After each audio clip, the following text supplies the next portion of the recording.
Today, let's discuss about the topic motivation. Motivation എന്താണ്, മോട്ടിവേഷൻ്റെ കുറച്ച് തിയറികൾ എന്താണെന്നുള്ളതൊക്കെ നമുക്ക് ഡിസ്കസ് ചെയ്യാം. Okay, what is motivation? നമുക്ക് മോട്ടിവേഷൻ എന്താണെന്നുള്ളത് ഒരു എക്സാമ്പിൾ വെച്ചിട്ട് എക്സ്പ്ലെയിൻ ചെയ്യാനായിട്ട് ശ്രമിക്കാം. എപ്പോഴും ഒരു എനിമൽ ഒരു സ്റ്റിമുലസിനോട് റെസ്പോണ്ട് ചെയ്യുന്ന രീതി ഒരുപോലെ ആയിരിക്കില്ല.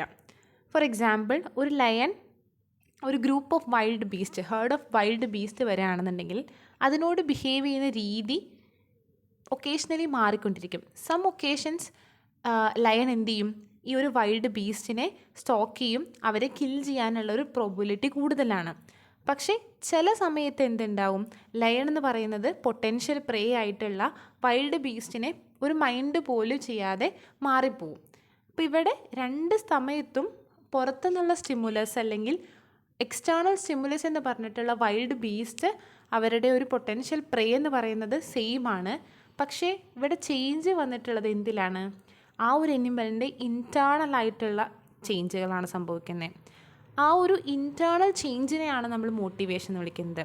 ലയണിന് ചില സമയത്ത് ആ ഫുഡിന് വേണ്ടി സ്റ്റോക്ക് ചെയ്ത് കിൽ ചെയ്യാനായിട്ടും, എന്നാൽ ചില സമയത്ത് ഫുഡ് കഴിച്ചിരിക്കുന്ന സമയമാണെന്നുണ്ടെങ്കിൽ ഈ ഒരു ബിഹേവിയറിലും മാറ്റം വരും. ആ ഒരു ഇൻറ്റേർണൽ ആയിട്ടുള്ള ചേഞ്ചിനെ പറയുന്ന പേരാണ് മോട്ടിവേഷൻ എന്ന് പറയുന്നത്.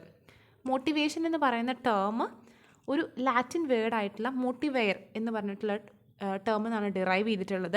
ടു മൂവ് എന്നാണിത് മീൻ ചെയ്യുന്നത്. അപ്പം നമ്മളൊരാൾക്ക് എന്തിനെങ്കിലും മോട്ടിവേഷൻ ഉണ്ട്, മോട്ടിവേറ്റഡ് ആണെന്ന് പറഞ്ഞു കഴിഞ്ഞാൽ അത് മീൻ ചെയ്യുന്നത് എന്താണ്? ഒരു പേഴ്സൺ അല്ലെങ്കിൽ ആ ഒരു എനിമൽ എന്ന് പറയുന്നത് സംതിങ്, ഒരു എന്തോ ഒന്നിനോടൊരു ഇൻറ്റേർണൽ ആയിട്ടുള്ളൊരു ഫോഴ്സ് അല്ലെങ്കിൽ ഇൻറ്റേർണൽ ആയിട്ടുള്ളൊരു അർജ് ഉണ്ടെന്നുള്ളതാണ് അതിന് മീൻ ചെയ്യുന്നത്. അപ്പോൾ നമ്മൾ മോട്ടിവേഷൻ എന്ന് പറഞ്ഞിട്ടുള്ള മോട്ടിവേഷണൽ സ്റ്റേറ്റിനെ ശരിക്കും ഒരു ബ്ലാക്ക് ബോക്സ് പോലെയാണ് കൺസിഡർ ചെയ്യുന്നതെന്നാണ് പറയുന്നത്. ബിക്കോസ് എന്താണെന്ന് വെച്ചിട്ടുണ്ടെങ്കിൽ നമുക്കറിയാം എന്തോ ഒരു ഇൻപുട്ട് അല്ലെങ്കിൽ ഒരു എക്സ്റ്റേണൽ സ്റ്റിമുലസ് ഈ ഒരു ബിഹേവിയറിന് കാരണമാവുന്നുണ്ട്, അതുപോലെ തന്നെ ഒരു ഔട്ട്പുട്ട് ഉണ്ടാവുന്നുണ്ട്, ഒരു ബിഹേവിയർ പാറ്റേൺസ് കാണിക്കുന്നുണ്ട്. ഒരു സ്റ്റിമുലസ് ഉണ്ടാവുന്നുണ്ട്, അതിന് നമുക്ക് ഇൻപുട്ട് എന്ന് വിളിക്കാം. ബിഹേവിയർ ഉണ്ടാവുന്നുണ്ട്, ഔട്ട്പുട്ട് എന്ന് വിളിക്കാം. എന്നാൽ അതിൻ്റെ ഇടയിലുണ്ടാവുന്ന ആ ഒരു ബ്ലാക്ക് ബോക്സിൻ്റെ ഉള്ളിൽ നടക്കുന്ന കാര്യങ്ങൾ എന്താണ്, ഇൻറ്റേർണലി നടക്കുന്നത് എന്താണെന്നുള്ളത് നമുക്കറിയില്ല. അപ്പം നമ്മുടെ ഒരു ടാസ്ക് എന്താണെന്ന് വെച്ചിട്ടുണ്ടെങ്കിൽ ആ ഒരു ഇഗ്നോറൻസിനെ നമുക്ക് എങ്ങനെ പഠിക്കാൻ പറ്റും, റെഡ്യൂസ് ചെയ്യാൻ പറ്റും എന്നുള്ളതാണ്. അപ്പോൾ ആ ഒരു ഇൻറ്റേർണൽ മെക്കാനിസമാണ് നമ്മൾ പഠിക്കാൻ പോകുന്നത്. മോട്ടിവേഷൻ എന്ന് പറയുമ്പോൾ എങ്ങനെയാണ് ഇൻറ്റേർണലി ചേഞ്ചസ് സംഭവിക്കുന്നത്. ഓക്കെ, ഇപ്പം നമുക്ക് സയൻറ്റിഫിക് ആയിട്ട് പറയാമെന്നുണ്ടെങ്കിൽ psychic, physiological state, mood or passion, urge or readiness of an animal for a goal oriented or goal directed activity of behaviour. അതിനെയാണ് നമ്മൾ എന്ത് വിളിക്കുന്നത്? മോട്ടിവേഷൻ എന്ന് വിളിക്കുന്നത്. ഇത് ഫ്ലക്ച്വേറ്റ് ചെയ്യുന്നുണ്ട്.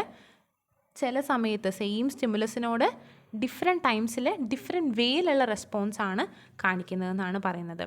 ഈ മോട്ടിവേഷൻ്റെ ഒരു പ്രത്യേകത എന്ന് പറയുന്നത് മോട്ടിവേഷൻ എന്താണ്? റിവേഴ്സിബിൾ ആണ്, ഷോർട്ട് ടേം ആണ്. ഇപ്പോൾ ഇപ്പോഴും നമുക്ക് തന്നെ അറിയാം, നമ്മളൊരു മോട്ടിവേഷൻ ടോക്ക് കേൾക്കുകയാണെങ്കിൽ തന്നെ അതൊരിക്കലും ലോങ് ലാസ്റ്റിംഗ് ആയിരിക്കില്ല. ഷോർട്ട് ടേമിലേ നമുക്കത് നിൽക്കുകയുള്ളൂ. അതുപോലെ തന്നെ റിവേഴ്സിബിൾ ആണ്.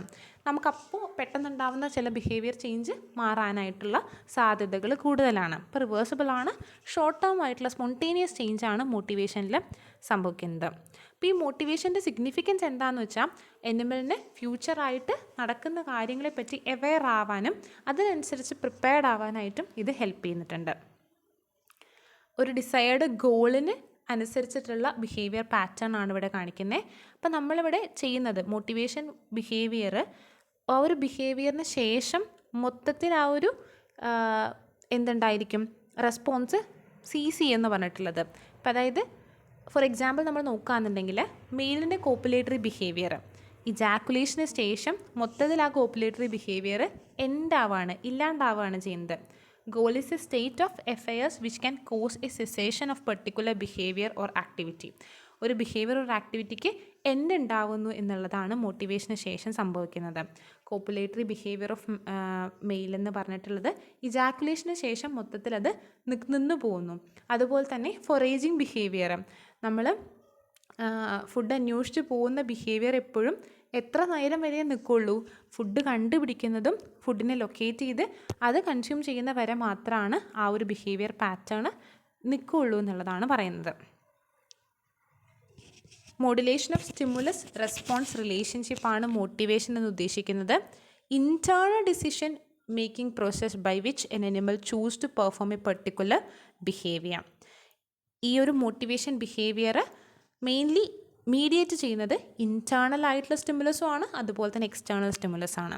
നമ്മൾ ഇവിടെ ഡിസ്കസ് ചെയ്യുമ്പോൾ ഒരു ഹൈപ്പോത്തറ്റിക്കൽ ആയിട്ടുള്ളൊരു ഫോഴ്സ്, ഒരു മോട്ടിവേഷണൽ എനർജി ഉണ്ടെന്ന് പറയുന്നു. അതുപോലെ തന്നെ ഇതിൻ്റെ ഒരു കാരണക്കാരനായിട്ടുള്ളൊരു ഇൻറ്റേർണൽ ഒരു എക്സ്റ്റേണൽ ആയിട്ടുള്ള സ്റ്റിമുലസ് അവിടെ ഉണ്ട്.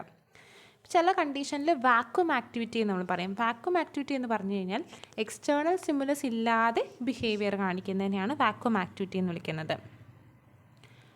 നെക്സ്റ്റ് നമുക്ക് പറയാനായിട്ടുള്ളത് മൊത്തത്തിൽ മോട്ടിവേഷൻ എന്ന് പറയുന്നത് അപ്പോൾ sum total of internal factors which contribute to the decision making and determine the way in which animal behave. മൊത്തത്തിലുള്ള ഇൻറ്റേർണൽ ഫാക്ടേഴ്സിൻ്റെ സം ടോട്ടലാണ്, അതിനനുസരിച്ചിട്ടാണ് എനിമൽസ് ബിഹേവ് ചെയ്യുന്നത്. നമ്മൾ മോട്ടിവേഷനെ ഒരു ഇൻ്റർവൈനിങ് വേരിയബിൾ ആയിട്ടാണ് പറയുന്നത്. ഇൻ്റർവൈനിങ് വേരിയബിൾ എന്ന് ഉദ്ദേശിക്കുന്നത് ഒരു ഇൻറ്റേർണൽ സ്റ്റിമുലസിൻ്റെയും എക്സ്റ്റേർണൽ സ്റ്റിമുലസിൻ്റെയും ഇടയിലുള്ള ഒരു മീഡിയമായിട്ടാണ് നമ്മൾ മോട്ടിവേഷനെ പറയുന്നത്. ഫോർ എക്സാമ്പിൾ, ഇൻഡിപെൻഡൻറ്റ് വേരിയബിൾ ആയിട്ടുള്ള ചേഞ്ച് ഇൻ എൻവയോൺമെൻറ്റിൽ ഉണ്ടാകുന്ന ഒരു ചേഞ്ചാണ് വാട്ടർ ഡെഫിസിറ്റ് എന്ന് പറയുന്നത്. വാട്ടർ ഡെഫിസിറ്റ് എന്ന് പറഞ്ഞിട്ടുള്ള എൻവയോൺമെൻറ്റിൽ ഒരു ചേഞ്ച് ഉണ്ടാകുമ്പോൾ നമുക്കുണ്ടാവുന്ന മോട്ടിവേഷനാണ് തേഴ്സ്റ്റ് എന്ന് പറയുന്നത്. അപ്പം അതിനനുസരിച്ചിട്ടുള്ള ബിഹേവിയർ പാറ്റേൺ ആണ് എന്ത്, ഡ്രിങ്കിങ് എന്ന് പറയുന്നത്. അതുപോലെ തന്നെ പുറത്ത് എൻവയോൺമെൻറ്റ് ഉണ്ടാകുന്നൊരു ചേഞ്ചാണ് ഫുഡ് ഡെഫിസിറ്റ് എന്ന് പറയുന്നത്. അപ്പോൾ ഇൻ്റർവൈനിങ് വേരിയബിൾ ആയിട്ടുള്ള മോട്ടിവേഷനാണ് ഹങ്കർ എന്ന് പറയുന്നത്. അപ്പോൾ അതിനനുസരിച്ച് ബിഹേവിയർ പാറ്റേൺ എന്തായിരിക്കും, ഫീഡിങ് ബിഹേവിയർ കാണിക്കും. ടെറിട്ടോറിയൽ ആയിട്ടുള്ള ഇൻട്രൊഡക്ഷൻ എന്ന് പറയുന്നത് എൻവയോൺമെൻറ്റിലുള്ള ചേഞ്ചാണ്. അപ്പോൾ അതിനനുസരിച്ച് ടെറിട്ടറി അറ്റാക്കിംഗ് നടക്കുമ്പോൾ എന്തുണ്ടാവും, അഗ്രസീവ് ബിഹേവിയർ കാണിക്കും. അങ്ങനെ അഗ്രസീവ്നെസ് എന്ന് പറഞ്ഞിട്ടുള്ള ഒരു ഇൻറ്റേർണൽ സ്റ്റേറ്റിലേക്ക് നമ്മൾ മോട്ടിവേഷൻ ഉണ്ടായിക്കഴിഞ്ഞാൽ അതിനനുസരിച്ച് എന്തുണ്ടായിരിക്കും, ഫൈറ്റിംഗ് ബിഹേവിയേഴ്സ്, ഡിപ്പെൻഡിങ് വേരിയബിൾ ആയിട്ടുള്ള ബിഹേവിയർ, ഫൈറ്റിംഗ് ബിഹേവിയേഴ്സ് അവർ കാണിക്കും. അപ്പോൾ ഈ ഒരു രീതിയിലാണ് ഈ ഒരു ബിഹേവിയർ പാറ്റേൺ എക്സിക്യൂഷൻ നടക്കുന്നത്. ഇനി എന്താണ് ഡിസിഷൻ മേക്കിംഗ്? നമ്മൾ മോട്ടിവേഷൻ എന്താണെന്ന് പറഞ്ഞു. മോട്ടിവേഷനാണ് നമുക്ക് ഒരു ഡിസിഷൻ മേക്കിങ്ങിലേക്ക് ഹെൽപ്പ് ചെയ്യുന്നത്.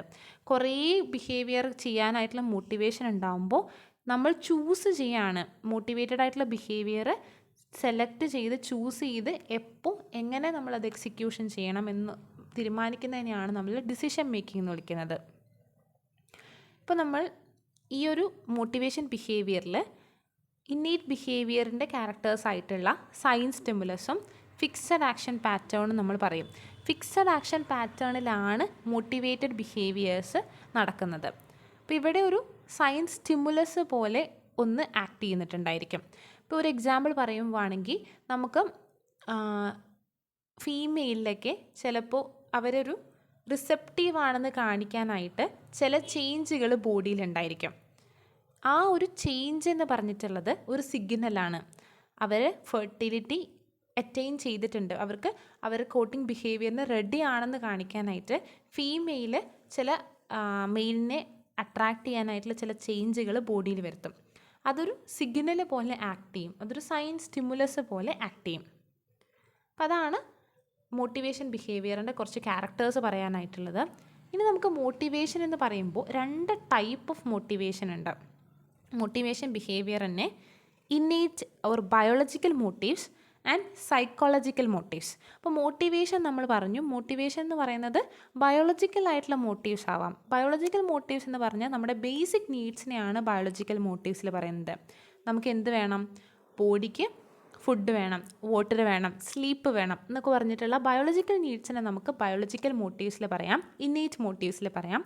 സൈക്കോളജിക്കലായിട്ടുള്ള മോട്ടീവ്സ് എന്ന് പറയുമ്പോൾ അവിടെ നമ്മൾ ശരിക്കും എന്താണ്, ഹങ്കർ ഡ്രൈവ് എന്ന് പറഞ്ഞിട്ടുള്ളത് ബയോളജിക്കൽ മോട്ടീവ് ആണെങ്കിൽ സൈക്കോളജിക്കൽ മോട്ടീവ് എന്ന് പറഞ്ഞിട്ടുള്ളത് ഒരു ക്യൂരിയോസിറ്റി, എന്തെങ്കിലും നമുക്ക് പുതുതായിട്ട് അറിയാനായിട്ടൊരു ക്യൂരിയോസിറ്റി, അതുപോലെ തന്നെ success of career, passion to love എന്ന് പറഞ്ഞിട്ടുള്ള നമ്മുടെ മൈൻഡിൻ്റെ ഇൻവോൾവ്മെൻ്റ് ഉള്ള സൈക്കോളജിക്കൽ എന്തിനോടെങ്കിലും ഒരു പ്രത്യേക സ്നേഹം, അതുപോലെ തന്നെ വെറുപ്പാണെങ്കിലും ഹെയ്റ്റ് ആണെങ്കിലും എന്തിനോടെങ്കിലും ഒരു പ്രത്യേക തരത്തിലുള്ളൊരു ദേഷ്യം, കരിയറിൽ സക്സസ് ആവണം എന്നുള്ളൊരു തോന്നൽ, അതുപോലെ തന്നെ ക്യൂരിയോസിറ്റി, അങ്ങനെയുള്ള കാര്യങ്ങൾ ചില ബിഹേവിയറിലേക്ക് നമുക്ക് ലീഡ് ചെയ്യും. അപ്പം അതിനെയാണ് നമ്മൾ എന്ത് വിളിക്കുന്നത്, സൈക്കോളജിക്കൽ മോട്ടീവ്സ് എന്ന് വിളിക്കുന്നത്. ഇപ്പോൾ 2 ടൈപ്പ് മോട്ടീവ്സ് നമ്മൾ പറഞ്ഞു, ബയോളജിക്കൽ മോട്ടീവ്സും സൈക്കോളജിക്കൽ മോട്ടീവ്സും. ഓക്കെ, ഇനി കുറച്ച് ഡിസ്റ്റിങ്വിഷിങ് ഫീച്ചേഴ്സ് ഓഫ് മോട്ടിവേഷൻ നമുക്ക് നോക്കാം. മോട്ടിവേഷന് കുറച്ച് ഫീച്ചേഴ്സ് പറയാമെന്നുണ്ടെങ്കിൽ, മോട്ടിവേഷൻ ഒരു ഗോൾ ഓറിയൻറ്റഡ് ബിഹേവിയറാണ്. ഒരു ഗോൾ ഉണ്ടായിരിക്കും, ആ ഗോൾ ഓറിയൻറ്റ് ചെയ്തുകൊണ്ട് ഗോൾ അറ്റൈൻ ചെയ്യാൻ വേണ്ടി നടത്തുന്ന ബിഹേവിയേഴ്സാണ് മോട്ടിവേഷൻ എന്ന് പറയുന്നത്. Goal may be defined as a condition which leading to satiation. അപ്പോൾ ആ ഒരു ഗോൾ ചെയ്ത് കഴിഞ്ഞാൽ നമുക്ക് എന്തിലേക്ക് എത്തും? ഇപ്പോൾ നമുക്ക് ഹംഗ്രി ആയിട്ടിരിക്കുന്ന ഒരാളുടെ ഗോൾ എന്ന് പറഞ്ഞിട്ടുള്ളത് എന്താണ്? ആ ഒരു ഫുഡ് കണ്ടുപിടിച്ച് ഫുഡ് കഴിക്കുക എന്നുള്ളതാണ്. അതിനുശേഷം ആ ഒരു ഹങ്കർ ഡ്രൈവ് ഇല്ലാതാവുന്നു. Drive towards the goal is done by a stimulus. ഒരു സ്റ്റിമുലസിനനുസരിച്ചിട്ടാണ് ഗോളിനനുസരിച്ചുള്ള ഡ്രൈവ് ഉണ്ടാവുന്നത്. മെയിൻലി മോട്ടിവേറ്റഡ് ബിഹേവിയേഴ്സിന് നമ്മൾ മൂന്ന് ഫേസ് ആയിട്ടാണ് പറയുന്നത്. ഒരു മോട്ടിവേഷൻ ബിഹേവിയർ എക്സിക്യൂഷൻ നടക്കുന്നത് 3 ഫേസ് ആയിട്ടാണ്. ഇപ്പോൾ ഫസ്റ്റ് ഫേസാണ് ഗോൾ സെർച്ചിങ് ഫേസ്. ഇപ്പോൾ ഫീഡിങ്ങിന് വേണ്ടിയിട്ട് ഫുഡ് സെർച്ച് ചെയ്യുന്നു, ഡ്രിങ്കിങ്ങിന് വേണ്ടിയിട്ട് വാട്ടർ സെർച്ച് ചെയ്യുന്നു. അതൊക്കെ ഗോൾ സെർച്ചിങ് ഫേസിൽ വരുന്നതാണ്. അപ്പോൾ രണ്ടാമത് പറയുന്നത്, അപ്പോൾ അത് ആദ്യം നമ്മൾ എന്ത് ചെയ്യുന്നു? ഗോൾ അറ്റൈൻ ചെയ്യാൻ വേണ്ടി നമ്മുടെ ഗോൾ സെർച്ചിങ് ഫേസിലൂടെ കടന്നു പോകും. രണ്ടാമത്തെ ഫേസ് ഓഫ് കൺസ്യൂമേറ്റിംഗ് ആക്ടിവിറ്റി. കൺസ്യൂമേറ്റിംഗ് ആക്ടിവിറ്റീസ് എന്ന് പറഞ്ഞാൽ, അല്ലെങ്കിൽ നമുക്കിതിനെ ഓറിയൻറ്റേഷൻ ഫേസ് എന്ന് വിളിക്കാം. ഓറിയൻറ്റേഷൻ ഫേസിൽ എന്താ സംഭവിക്കുന്നത്? അവിടെ നമ്മൾ ഫുഡ് കണ്ടു, ആ ഫുഡ് കണ്ടു കഴിഞ്ഞാൽ ഫീഡിങ് എന്ന് പറഞ്ഞിട്ടുള്ള ബിഹേവിയർ കാണിക്കും, വെള്ളം കിട്ടി ഡ്രിങ്കിങ് എന്ന ബിഹേവിയർ കാണിക്കും. അതാണ് രണ്ടാമത്തെ ഫേസ്, ഓറിയൻറ്റേഷൻ ഫേസിൽ വരുന്നത്. മൂന്നാമത്തെ ഫേസിൽ വരുന്നതാണ് ക്വിസൻറ്റ് ഫേസ്, അല്ലെങ്കിൽ പീരീഡ് ഓഫ് സെറ്റേഷൻ എന്ന് വിളിക്കുന്നത്. അവിടെ നമ്മൾ എന്താ സംഭവിക്കുന്നതെന്ന് വെച്ചിട്ടുണ്ടെങ്കിൽ, കഴിച്ചു കഴിഞ്ഞു, ഫീഡിങ് എന്ന ബിഹേവിയർ കഴിഞ്ഞു കഴിഞ്ഞാൽ മൊത്തത്തിൽ എന്തുണ്ടായിരിക്കും? ആ ഒരു ഡ്രൈവിന് ഒരു എൻഡ് സംഭവിക്കുകയാണ് ചെയ്യുന്നത്. പിന്നെ നമുക്കൊരു ഫുഡ് അവിടെ കൊണ്ടുവന്ന് വെച്ചാലും ആ ഒരു ബിഹേവിയർ വീണ്ടും കാണിക്കില്ല. അതിനെ നമുക്കൊരു റിഫ്രാക്ടറി പീരീഡ് അല്ലെങ്കിൽ ക്വിസൻറ്റ് ഫേസ് എന്ന് വിളിക്കാനായിട്ട് പറ്റും. അപ്പോൾ അതാണ് 3 ഫേസസ് ഓഫ് മോട്ടിവേഷൻ എന്ന് പറയുന്നത്. മോട്ടിവേഷൻ ബിഹേവിയർ ഫിക്സഡ് ആക്ഷൻ പാറ്റേണിലാണ് നടക്കുന്നത്, stereotyped in nature. We know that what is fixed action pattern and what is sign stimulus. Fixed action pattern innate ബിഹേവിയറിൻ്റെ ഒരു ക്വാളിറ്റിയാണ്. ഇന്നേറ്റ് ബിഹേവിയർ നടക്കുന്നത് ഫിക്സഡ് ആക്ഷൻ പാറ്റേണിലാണ്. അങ്ങനെയാണ് മോട്ടിവേഷനും നടന്നു പോകുന്നത്. Motivated behaviours. ഇനി ഒരു എക്സാമ്പിൾ നമ്മൾ പറയുമ്പോൾ, മോട്ടിവേറ്റഡ് ബിഹേവിയർ നേരത്തെ പറഞ്ഞ പോലെ തന്നെ നമ്മൾ മൊത്തത്തിൽ എല്ലാ അനിമൽസും എപ്പോഴും സീസണൽ ബിഹേവിയേഴ്സ്, ഇങ്ങനെ ഗോൾ ഡയറക്റ്റഡ് ആയിട്ടുള്ള ബിഹേവിയേഴ്സ് കാണിക്കുന്നുണ്ട്. ഇപ്പോൾ ഒരു എനിമൽ ഈറ്റ് ചെയ്യുന്നു, ഡ്രിങ്ക് ചെയ്യുന്നു, അങ്ങനെയുള്ള റെസ്പോൺസുകൾ നമുക്ക് ഈ ഒരു എക്സാമ്പിൾ പറയാൻ പറ്റും. അതുപോലെ തന്നെ ഹങ്കർ ഡ്രൈവ് വരുമ്പോൾ ഈറ്റ് ചെയ്യുന്നു, തേഴ്സ്റ്റ് വരുമ്പോൾ വാട്ടർ നമ്മൾ ഡ്രിങ്ക് ചെയ്യുന്നു, അങ്ങനെയുള്ള ബിഹേവിയേഴ്സ്. പിന്നെ പറയുന്ന വേറൊരു എക്സാമ്പിളാണ്, bird build a nest to complete its life most vital activity the reproduction എന്ന് പറഞ്ഞിട്ടുള്ള വൈറ്റൽ ആക്ടിവിറ്റി കംപ്ലീറ്റ് ചെയ്യാൻ വേണ്ടി എന്ത് ചെയ്യുന്നു? ബേർഡ് നെസ്റ്റ് ബിൽഡ് ചെയ്യുന്നു. Hunger, thirst, desire to build nest എന്നൊക്കെ പറയുന്ന ഓരോ ഡ്രൈവുകളാണ്. ഇതൊക്കെ നമ്മൾ പറഞ്ഞു. അതുപോലെ തന്നെ വേറൊരു ഡ്രൈവാണ് എന്ത്? നമ്മുടെ ബയോജനിക് ആയിട്ടുള്ള ഡ്രൈവുകൾ നമുക്കുണ്ടാകും. അതാണ് സെക്സ് ഡ്രൈവ് എന്ന് പറയുന്നത്. സെക്സ് ഡ്രൈവും ഒരു തരത്തിലുള്ള ഡ്രൈവാണ്. അപ്പോൾ സെക്സ് ഡ്രൈവ് എന്ന് പറഞ്ഞിട്ടുള്ള ആ ഒരു ഇൻറ്റേർണൽ ആയിട്ടുള്ള ഡ്രൈവ് ഉണ്ടാകുമ്പോഴാണ് അർജൻ്റ് ആയിട്ടുള്ള ബയോളജിക്കൽ നീഡായിട്ടുള്ള സെക്സിന് നമുക്ക് റെഡി ആവുന്നത്. ഓക്കെ, ഇനി നമുക്ക് പറയാനായിട്ട് ഡീറ്റെയിൽ ആയിട്ട് പറയാമെന്നുണ്ടെങ്കിൽ, ഫസ്റ്റ് ഫേസ് സെർച്ചിങ് ഫേസ് ആണല്ലേ. സെർച്ചിങ് ഫേസ് നമ്മൾ പറഞ്ഞു, ഈ ഒരു സമയത്ത് ആൾ ഗോൾ സെർച്ച് ചെയ്തുകൊണ്ടിരിക്കുകയായിരിക്കും. ഗോൾ സെർച്ചിങ് ഫേസ് ആണ്. എപ്പറ്ററ്റീവ് ബിഹേവിയർ എന്ന് നമുക്ക് തന്നെ പറയാൻ പറ്റും. അപ്പോൾ ഗോൾ ഓറിയൻറ്റഡ് ആയിട്ടുള്ള ബിഹേവിയറാണ്. സ്യൂട്ടബിൾ ആയിട്ടുള്ള ഒരു എക്സ്റ്റേണൽ സ്റ്റിമുലസ് കിട്ടിക്കഴിഞ്ഞാൽ അതിനനുസരിച്ച് എന്ത് ചെയ്യുന്നു? ഈ ഒരു എനിമൽ സെർച്ചിങ് ബിഹേവിയേഴ്സ് കാണിക്കുന്നു. Hungry predator search for prey, അല്ലെങ്കിൽ thirsty animal search for water, lustful animal search for mate എന്ന് പറയുന്നതൊക്കെ എന്താണ്? സെർച്ചിങ് ഫേസിൽ വരുന്നതാണ്. സെർച്ചിങ് എനിമൽസ് അവർ എങ്ങനെയാണ് സെർച്ച് ചെയ്യുമ്പോൾ, റാൻഡംലി അവിടെ ഇവിടെയും പോയിട്ട് സെർച്ച് ചെയ്യാതെ പകരം ഒരു ലൊക്കാലിറ്റി അവർ കൺസിഡർ ചെയ്ത് ആ ഒരു പെർട്ടിക്കുലർ ലൊക്കാലിറ്റിയിൽ അവർ അവരുടെ സെർച്ചിങ് പാറ്റേൺസ് റെസ്ട്രിക്റ്റ് ചെയ്യാറുണ്ടെന്നാണ് പറയുന്നത്. അതെന്തുകൊണ്ടാണെന്ന് വെച്ചിട്ടുണ്ടെങ്കിൽ, റാൻഡം ആയിട്ട് ഇങ്ങനെ സെർച്ച് ചെയ്ത് കഴിഞ്ഞാൽ കൂടുതലായിട്ടുള്ള എനർജി അവിടെ നമ്മൾ ഉപയോഗിക്കേണ്ടി വരും. എന്നാൽ പ്രീവിയസ്ലി സക്സസ്ഫുൾ ആയിട്ടുള്ള ഒരു ഏരിയയിൽ കറക്റ്റ് റെസ്ട്രിക്റ്റ് ചെയ്ത് അവിടെ ആ ഒരു ബിഹേവിയർ പാറ്റേൺസ് കാണിക്കുകയാണെന്നുണ്ടെങ്കിൽ അവർക്ക് പെട്ടെന്ന് സെർച്ച് ചെയ്ത് പ്രേനെ കിട്ടും. ഈ റാൻഡമായി ചെയ്യുമ്പോൾ വീണ്ടും നമുക്ക് അവിടെ റീവിസിറ്റ് ചെയ്യേണ്ടി വരും. വീണ്ടും അവിടെ തന്നെ കുറേ നമ്മൾ എനർജി ഉപയോഗിച്ച് സെർച്ച് ചെയ്യേണ്ടി വരും. അതൊരു പ്രശ്നമാണ്.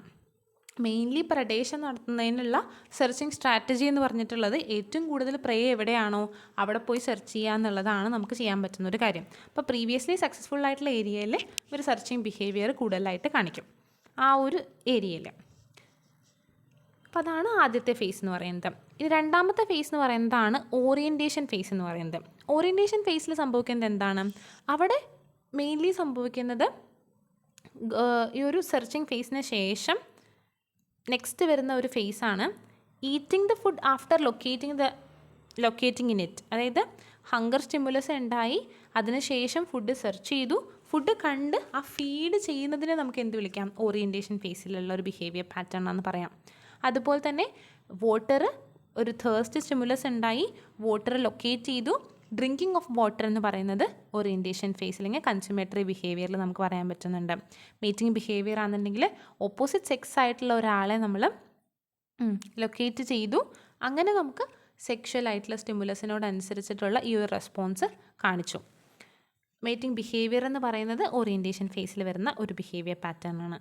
അപ്പോൾ കൺസ്യൂമേറ്ററി ബിഹേവിയർ എന്ന് പറയുന്നത് സെർച്ചിങ് ഫേസിന് ഒരു എൻഡ് കൊടുക്കുന്നു. ഇത്ര നേരം സെർച്ച് ചെയ്തുകൊണ്ടിരിക്കുകയായിരുന്നു, ഇപ്പോൾ ഹംഗ്രി ആയിട്ടുള്ള എനിമല് ഫുഡിന് വേണ്ടി സെർച്ച് ചെയ്തുകൊണ്ടിരിക്കുകയായിരുന്നു. ഫുഡ് ലൊക്കേറ്റ് ചെയ്തതിന് ശേഷം ഫീഡിങ് ബിഹേവിയർ ചെയ്ത് കഴിഞ്ഞാൽ എന്തുണ്ടായിരിക്കും? സെർച്ചിങ് ഫേസിന് ഒരു എൻഡായിരിക്കും അവിടെ സംഭവിക്കാം. നെക്സ്റ്റ് ഫേസ് എന്ന് പറയുന്നതാണ് ക്വിസൻ ഫേസ് അല്ലെങ്കിൽ റിഫ്രാക്ടറി പീരീഡ് എന്ന് പറയുന്നത്. ഇവിടെ സംഭവിക്കുന്നത് എന്താണെന്ന് വെച്ചിട്ടുണ്ടെങ്കിൽ മോട്ടിവേഷൻ ബിഹേവിയേഴ്സിൻ്റെ ഒരു ഫൈനൽ സ്റ്റേജാണ്. ഗോളോറിൻ്റെ ബിഹേവിയേഴ്സ് അവിടെ ഫൈനൽ സ്റ്റേജിലെത്തുന്നു. ഇവിടെ നോക്കുകയാണെന്നുണ്ടെങ്കിൽ അവിടുത്തെ ഒരു മോട്ടിവേഷൻ അല്ലെങ്കിൽ ഡ്രൈവ് എന്ന് പറഞ്ഞിട്ടുള്ളത് മിനിമലാണ്, നമുക്ക് ഇല്ല എന്ന് തന്നെ പറയാം. അവിടെ അപ്പറ്റീവ് അല്ലെങ്കിൽ കൺസ്യൂമേറ്ററി ബിഹേവിയർ പിന്നെ കാണിക്കില്ല. എനിമൽസ് ഈ ഒരു സ്റ്റിമുലസിനോട് നേരത്തെ എങ്ങനെയാണോ റെസ്പോൺസ് ചെയ്തിരുന്നത് ഇപ്പോൾ അതിനനുസരിച്ച് റെസ്പോണ്ട് ചെയ്യാതെ വരുന്നു. അതാണ് റിഫ്രാക്ടറി പീരീഡിൻ്റെ പ്രത്യേകത. എന്നാൽ വേറെ ഗോൾ ഇപ്പോൾ ഹംഗ്രി ആയിട്ടുള്ള എനിമൽ ഫുഡ് കഴിച്ചതിന് ശേഷം വീണ്ടും സെർച്ച് ചെയ്ത് പ്രേക്ക് വേണ്ടി സെർച്ച് ചെയ്യില്ല. എന്നാൽ വേറെ ബിഹേവിയർ പാറ്റേൺസ് അതർ ഗോളിന് വേണ്ടിയിട്ടുള്ള അപ്പറ്റീവ് ബിഹേവിയർ തുടർന്നുകൊണ്ടിരിക്കും. അപ്പം എങ്ങനെയാണ് നമ്മൾ മൊത്തത്തിലൊരു ഫ്ലോ ചാർട്ട് വെച്ച് പറയുന്നത് മോട്ടിവേഷനെ? ഹൈ ലെവൽ ഓഫ് മോട്ടിവേഷൻ ആണെന്നുണ്ടെങ്കിൽ നമുക്ക് എന്തുണ്ടായിരിക്കും? സെർച്ചിങ് ബിഹേവിയർ ഒരു എപ്പറ്റീവ് ബിഹേവിയർ കാണിക്കും. Appetitive behaviour leading to search for goal, അങ്ങനെ ഗോളിന് വേണ്ടി സെർച്ച് ചെയ്യും. Next orientation phase, locating the goal or orientation around the goal. Next എന്താ സംഭവിക്കുന്നത്? Attainment of the goal through the consummatory behaviour or fixed action pattern. Next motivation level, ഓറിയൻറ്റേഷന് ശേഷം എന്ത് സംഭവിക്കും? Motivation level falls to minimum, then refractory period, then rise the motivation level after the elapse of time. Reversible ആണ്, short time ആണ് motivation. So എന്ത് ചെയ്യുന്നു? ഈ ഒരു ഫേസ് കഴിഞ്ഞ ഒരു സമയം കഴിഞ്ഞ് വീണ്ടും എന്ത് ചെയ്യുന്നു? ഈ ഒരു മോട്ടിവേഷണലായിട്ടുള്ള ലെവൽ കൂടി വരുന്നു. നെക്സ്റ്റ് നമുക്ക് പറയാനുള്ളത് ഈ ഒരു മോട്ടിവേഷൻ ബിഹേവിയേഴ്സ് അല്ലെങ്കിൽ പാറ്റേൺ ഓഫ് മോട്ടിവേഷൻ എന്ന് പറയുന്നത് എപ്പോഴും ഒരേ രീതിയിലല്ല നടക്കുന്നത്. ഡിഫറെൻറ്റ് കൈൻഡ്സ് ഓഫ് എനിമൽസിൽ ഡിഫറെൻറ്റ് രീതിയിലാണ് നടക്കുന്നതെന്നാണ് പറയുന്നത്. അതായത് ഇപ്പോൾ ഒരു ഗ്രേസിങ് എനിമൽസിനെ നമ്മൾ എടുത്ത് നോക്കുകയാണെന്നുണ്ടെങ്കിൽ ഗ്രേസിങ് എനിമൽസിന് എന്താണ് പ്രത്യേകത? അവരുടെ ഫുഡ് എന്ന് പറയുന്നത് ഗ്രാസൊക്കെ നമുക്ക് സഫീഷ്യൻ്റ് എമൗണ്ടിൽ ഫുഡ് ഉണ്ട്, എവിടെ നോക്കിയാലും അവർക്ക് അവൈലബിൾ ആയിട്ടുള്ള ഫുഡ് ഉണ്ട്. അതുകൊണ്ട് അവരുടെ എപ്പറ്റീവ് ബിഹേവിയറിൽ ആ സെർച്ചിങ് ഫേസ് എന്ന് പറഞ്ഞിട്ടുള്ള എപ്പറ്റീവ് ബിഹേവിയറിൽ സെർച്ചിങ് ഫേസ് അവിടെ കുറവായിരിക്കും. ഗോൾ സെർച്ചിങ് ഫേസ് അവിടെ നമുക്കില്ല എന്ന് തന്നെ പറയാം. അവർക്ക് നടന്ന് അന്വേഷിക്കേണ്ട ഒരു പ്രശ്നം വരുന്നില്ല. അവൈലബിൾ ആയിട്ടുള്ള റിസോഴ്സസ് ഫുഡ് നമുക്ക് കൂടുതലായിട്ട് ഉണ്ട്.